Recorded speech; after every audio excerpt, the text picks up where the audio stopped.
কলকাতা লিগে দুই প্রধানই রিজার্ভ দল খেলাচ্ছে। পরিস্থিতি যা, তাতে মনে করা হচ্ছে কলকাতা লিগের ডার্বিতেও, অর্থাৎ আগামী 13 তারিখ যে ডার্বিটা আছে সেখানেও রিজার্ভ দলই খেলবে। তবে ডুরান্ড কাপকে প্রি সিজন টুর্নামেন্ট হিসেবে এখন ধরে সব ক্লাব, তাই এই টুর্নামেন্টে তারা নিজেদের বেস্ট দিতে চায়। ফলে খাতায় কলমে 13 তারিখ কলকাতার ডার্বি হলেও 18ই আগস্ট ডুরান্ড কাপে ইস্টবেঙ্গল এবং মোহনবাগান তাদের প্রকৃত শক্তি প্রদর্শন করবে বলেই খবর। ইতিমধ্যেই শহরে চলে এসেছেন ইস্টবেঙ্গল কোচ কার্লোস কোয়াদ্রাত, তার সহকারী দিমাস দেলগাদো এবং ফুটবলার সাউল ক্রেসপো।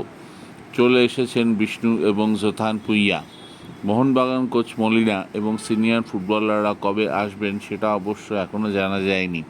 তবে যেটুকু শোনা যাচ্ছে 23 অথবা 24শে জুলাই থেকে অনুশীলন শুরু করবে সিনিয়র মোহনবাগান দল। হয়তো 3 জন বিদেশি এবং 3 জন সিনিয়র ফুটবলারকে ডুরান্ড কাপের দলে রাখবে মোহনবাগান। নিজেদের পূর্ণ শক্তি দেখাবে না ডুরান্ড কাপে। তবে ইস্টবেঙ্গল কিন্তু পূর্ণ শক্তি দিয়েই ডুরান্ড কাপ চ্যাম্পিয়ন হতে চাইবে।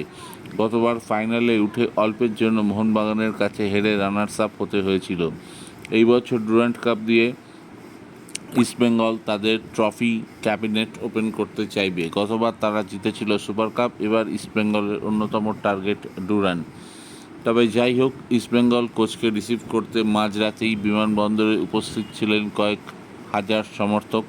এটা আগের বছরও দেখা গেছে। কার্লোস নিজের শক্তি অনুযায়ী দলটাকে তৈরি করতে পারেন, এবারও তিনি সেভাবেই দলটাকে তৈরি করেছেন। ভুলে যাবেন না, ইস্টবেঙ্গলে আছে মাদি তালাল এবং দিমিত্রি দিয়ামান্তিকস, অর্থাৎ আইএসএলের সেরা প্লেমেকার, অ্যাসিস্ট মেকার এবং সেরা গোল্ডেন বুট উইনার। এই কম্বিনেশনটা কিন্তু লিথাল হতে চলেছে। এখন দেখার কার্লোস কীভাবে দলটাকে এবার তৈরি করেন এবং মাঠে নেমে ইস্টবেঙ্গল কতটা প্রভাব ফেলতে পারে। যাই হোক, এখনই খবর পাওয়া গেছে বলে ডুরান্ড কাপের ডার্বিটা আপনাদের জানিয়ে রাখলাম। আমার চ্যানেলটিকে ভালো লাগলে অবশ্যই লাইক এবং সাবস্ক্রাইব বেশি বেশি করে করুন। ধন্যবাদ, থ্যাংক ইউ ভেরি মাচ।